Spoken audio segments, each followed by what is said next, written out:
Hello everyone, I am पारस और आज हम डिस्कस करेंगे एल्केन की फिजिकल प्रॉपर्टी।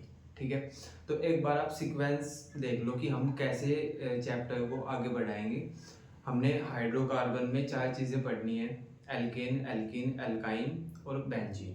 तो हम सबसे पहले ये देखेंगे कि एल्केन को हम प्रिपेयर कैसे करते हैं। हमने एल्केन को प्रिपेयर कर ली, तो अब एल्केन आ गई हमारे पास। अब हम उस एल्केन की देखेंगे कि इस एल्केन की फिजिकल प्रॉपर्टी क्या है। ठीक है, अब हमारे पास एल्केन आ गई, एल्केन की फिजिकल प्रॉपर्टी देख ली हमने। उसके बाद देखेंगे कि हम एल्केन की केमिकल प्रॉपर्टीज क्या होती है, मींस कि एल्केन से हम क्या क्या चीजें बना सकते हैं। ठीक है, तो ये तीन ही चीजें हम पहले एल्केन के लिए पढ़ेंगे, फिर हम एल्कीन के लिए पढ़ेंगे, फिर हम एल्काइन के लिए पढ़ेंगे, फिर हम बेंजीन के लिए पढ़ेंगे।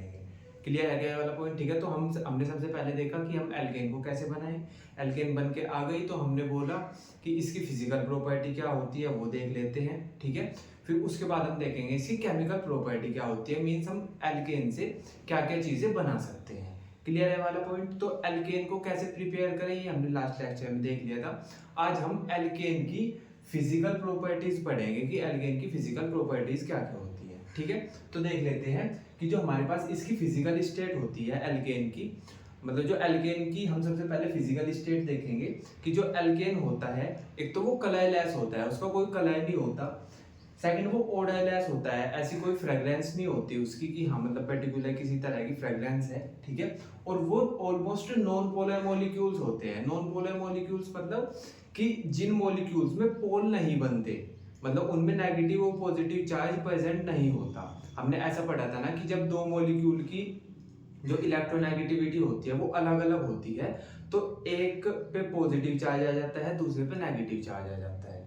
ठीक है भाई, जब दो एटम है, एक की इलेक्ट्रोनेगेटिविटी ज्यादा है, दूसरे की इलेक्ट्रोनेगेटिविटी कम है, तो जिसकी इलेक्ट्रोनेगेटिविटी ज्यादा है वो शेयरिंग के इलेक्ट्रॉन को अपनी तरफ अट्रैक्ट करेगा। अब इसने इलेक्ट्रॉन को अपनी तरफ अट्रैक्ट करे तो ये नेगेटिव बंदा हो गया। क्यों? क्योंकि इसने शेयरिंग के इलेक्ट्रॉन को अपनी तरफ अट्रैक्ट किए, तो ये नेगेटिव हो गया। और जिसके इलेक्ट्रॉन इसने अपनी तरफ अट्रैक्ट करे, जो दूसरे वाला एटम था जिसकी इलेक्ट्रोनेगेटिविटी कम थी, वो पॉजिटिव हो गया। तो यहाँ पे नेगेटिव और पॉजिटिव बन गया मॉलिक्यूल के बीच। लेकिन हम बोलते हैं कि जो एल्केन होती है वो ऑलमोस्ट नॉन पोलर होती है, मतलब उसमें इलेक्ट्रोनेगेटिविटी डिफरेंस नहीं होता, उनके बीच पोल डेवलप नहीं होते, नेगेटिव पॉजिटिव चार्ज एल्केन में नहीं बनता। ठीक है, तो पहला याद रखना कि ओडरलेस होती है, सेकंड कलरलेस होती है, और ये ऑलमोस्ट नॉन पोलर होते हैं। क्लियर है वाला पॉइंट? ठीक है, इसके बाद होता है कि जो हमारे पास एल्केन होती है इनमें वीक वॉन डार वाल फोर्सेज होते हैं, मतलब वॉन डार वाल फोर्सेज होते हैं इनमें, वो वीक होते हैं। क्लियर है वाला पॉइंट? ठीक है, फिर इसके बाद हम देखते हैं कि जो हमारे पास मीथेन, हमारे पास जो 4 कार्बन तक के एल्केन होती है, मतलब एक कार्बन की एल्केन मीथेन, 2 कार्बन की इथेन, 3 कार्बन की प्रोपेन, 4 कार्बन की ब्यूटेन। तो जो हमारे पास methane, ethane, propane, butane 4 carbon तक की जो एल्केन होती है वो गैसियस फॉर्म में होती है। ठीक है, और जो फिफ्थ कार्बन से 17 कार्बन तक होती है वो हमारे पास लिक्विड फेज में होती, मतलब लिक्विड स्टेट में होती है। और जो 17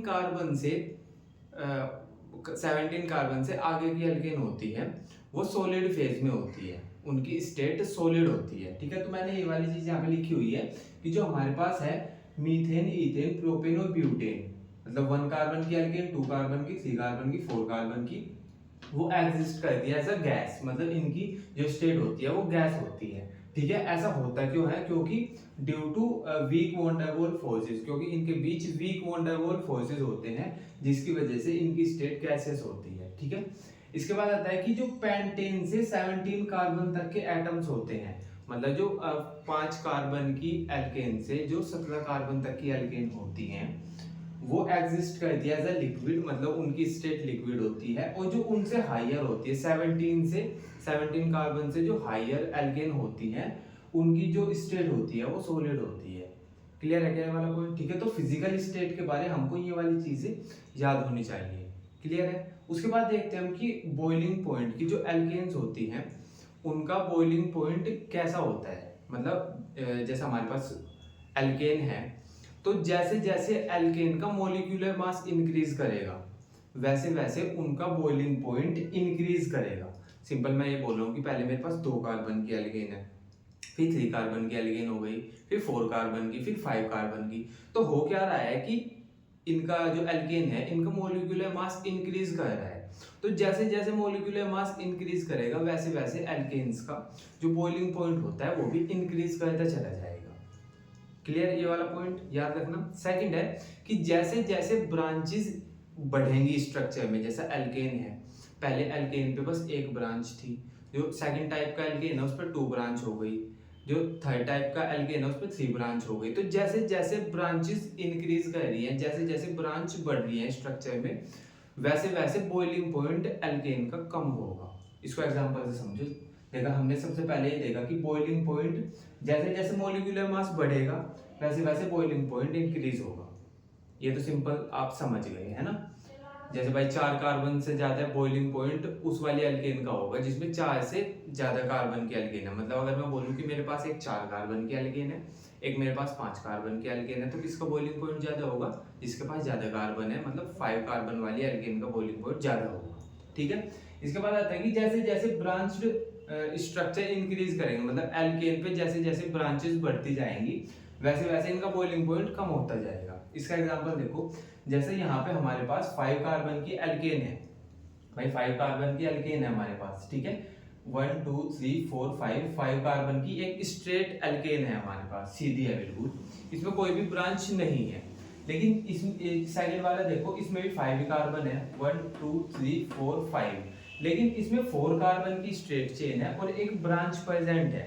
तो इस वाले में कोई ब्रांच नहीं है, इसमें एक ब्रांच प्रेजेंट है, ठीक है। अब थर्ड वाले में देखो 1 2 3 4 5, इसमें भी 5 कार्बन की एल्केन ही है, लेकिन इसमें 3 कार्बन की स्ट्रेट चेन है और 2 ब्रांच है। मैं ये बोल रहा हूँ कि यहाँ पे तो बस एक ब्रांच है और यहाँ पे 1 और 2 ब्रांच है। तो हम ऐसा बोलते हैं कि जैसे जैसे ब्रांच इंक्रीज करती है, मतलब नंबर ऑफ ब्रांचेस, जैसे जैसे जैसे ब्रांच बढ़ती जाएंगी, ब्रांचेस के नंबर बढ़ते जाएंगे, वैसे वैसे बॉइलिंग पॉइंट कम होता जाएगा। ठीक है। तो यहाँ पे हमारे पास सबसे कम, इन तीनों में से सबसे कम बॉइलिंग पॉइंट किसका होगा? इस वाले का, है ना। इससे ज्यादा इसका बॉइलिंग पॉइंट होगा और इससे ज्यादा इसका बॉइलिंग पॉइंट होगा। क्यों? इसका सबसे कम क्यों होगा? क्योंकि इस पे सबसे ज्यादा ब्रांच प्रेजेंट है।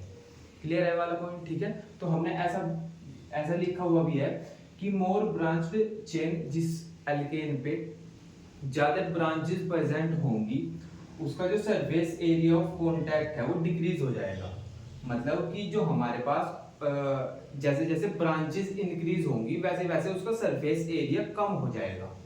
देखो जैसे मैं ये बोल दूं कि इसका सरफेस एरिया इतना है, ठीक है, इसका सरफेस, इस पे एक ब्रांच आ गई तो इसका सरफेस एरिया थोड़ा कम हो गया, ठीक है, और इस पे 2 ब्रांच आ गई तो इसका सरफेस एरिया बहुत कम हो गया। तो हम ऐसा बोल रहे हैं कि जैसे जैसे हमारे पास ब्रांचेस प्रेजेंट होती जाती हैं वैसे वैसे हमारे पास सरफेस एरिया एल्केन्स का कम होता चला जाता है। ठीक है। तो अगर ब्रांच इंक्रीज होंगी तो सरफेस एरिया डिक्रीज हो जाएगा। अब जितना कम सरफेस एरिया है उतना weak van der Waals force होगा। भाई जितना कम हमारे पास सरफेस एरिया है वॉन डेर वाल फोर्स उतना कम होगा, और जब वॉन डेर वाल फोर्स कम है तो उसका बॉइलिंग पॉइंट भी कम होगा।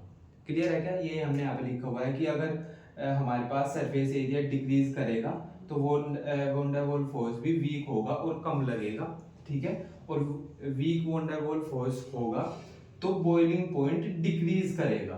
क्लियर है क्या वाला पॉइंट? ठीक है। तो सिंपल आपको इतनी बात याद रखनी है कि जैसे जैसे एल्केन पे ब्रांचेस इंक्रीज होंगी वैसे वैसे उसका जो सरफेस एरिया है वो कम होता चला जाएगा। जैसे जैसे सरफेस एरिया कम होगा तो जो वॉन डेर वाल फोर्स है वो भी कम होता चला जाएगा, और जब वॉन डेर वाल फोर्स कम होगा तो हमारे पास बॉइलिंग पॉइंट भी कम होगा। क्लियर है वाला पॉइंट? ठीक है। तो ये हो गया हमारे पास बॉइलिंग पॉइंट के बारे। ठीक है। तो अभी हमारे पास जो एल्केन होती है उसके मेल्टिंग पॉइंट के बारे देख लेते हैं। ठीक है। तो मेल्टिंग में बेसिकली हम क्या कहते हैं कि जैसे हमारे पास कोई सॉलिड है उसको लिक्विड में कन्वर्ट करते हैं, उसको मेल्टिंग बोलते हैं। ठीक है।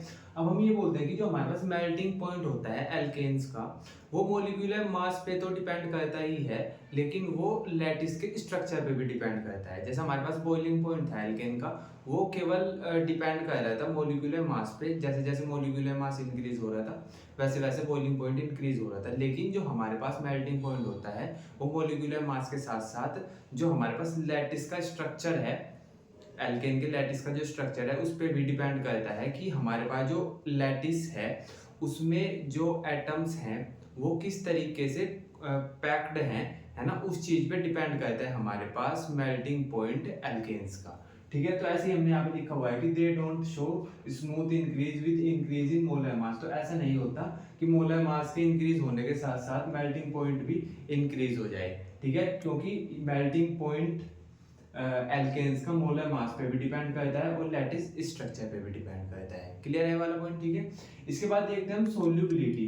ठीक है, तो सोल्यूबिलिटी जब भी हम पढ़ते हैं तो ये आपको 3 वर्ड हमेशा देखने को मिलेंगे, लाइक, डिसॉल्व, लाइक, कि हमारे पास जो जैसा होता है वो वैसे में ही डिसॉल्व होता है। मींस अगर कोई पोलर है तो वो पोलर में ही डिसॉल्व होगा, अगर नॉन पोलर है तो वो नॉन पोलर में डिसॉल्व होगा। क्लियर है वाला पॉइंट? ठीक है, तो alkane dissolve in non polar solvent. तो एल्केन हमारे पास नॉन पोलर होते हैं, हमने यहाँ पे भी पढ़ा था कि ऑलमोस्ट नॉन पोलर मॉलिक्यूल्स होते हैं। ठीक है, तो अब अगर एल्केन्स नॉन पोलर होते हैं तो वो नॉन पोलर सोलवेंट में ही डिसॉल्व करेंगे।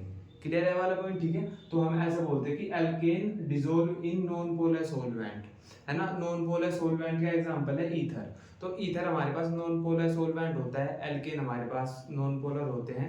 तो जब हम इनको मिक्स करेंगे तो ये मिक्स हो जाएंगे आसानी से, डिसॉल्व हो जाएंगे एक दूसरे में। क्लियर है वाला पॉइंट? ठीक है, अब हम देखते हैं कि वाटर हमारे पास पोलर सोलवेंट होता है। पोलर सोलवेंट मतलब वाटर के अंदर पोल बने होते हैं, नेगेटिव पॉजिटिव बने होते हैं। क्यों? क्योंकि हमारे पास वाटर का फॉर्मूला होता है H2O, है ना। अब यहाँ पे ऑक्सीजन है और हाइड्रोजन है, ऑक्सीजन की इलेक्ट्रोनेगेटिविटी ज्यादा है, हाइड्रोजन की कम है, तो वो शेयरिंग के इलेक्ट्रॉन को अपनी तरफ अट्रैक्ट करेगा। तो इसलिए हमारे पास वाटर के जो मॉलिक्यूल होता है उसमें नेगेटिव और पॉजिटिव चार्ज डेवलप हो जाते हैं, उसको बोल देते हैं हम कि पोलर, मतलब पोल डेवलप हो गए। ठीक है, तो हमारे पास जो वाटर होता है वो पोलर सोलवेंट है। ठीक है, तो वाटर पोलर सोलवेंट है, तो क्या एल्केन इसमें डिसॉल्व कर जाएगा? नहीं करेगा। क्यों नहीं करेगा? क्योंकि यार वाटर तो पोलर हो गया और एल्केन है वो नॉन पोलर हो गया।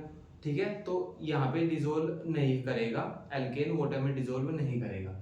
एक आपने ये एग्जांपल देखा होगा कि जब वाटर को हम मतलब वाटर में हम ऑयल को मिक्स करते हैं, डिसॉल्व कराते हैं, तो वो डिसॉल्व नहीं होता। वाटर की जो अपर लेयर होती है उस पे ऑयल मतलब अपर वाली लेयर पे इकट्ठा हो जाता है, वो उसमें डिसॉल्व नहीं करता। ऐसा क्यों होता है? क्योंकि वाटर तो होता है पोलर और ऑयल होता है नॉन पोलर, तो इसलिए ये दोनों अच्छे से डिसॉल्व नहीं हो पाते।